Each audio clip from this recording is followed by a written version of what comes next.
maanta waa tanaa qaybtan aa la habeeyey iyo qaybtan kaleeto iyadana jaay bariis oo gooni ah loo karinaayey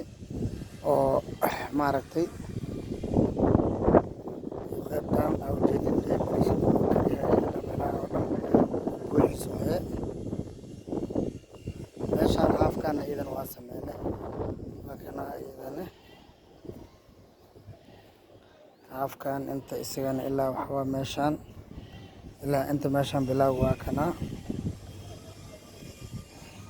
ilaa bilawgan waa isagana ka bilawday halahan waa isaga halaasir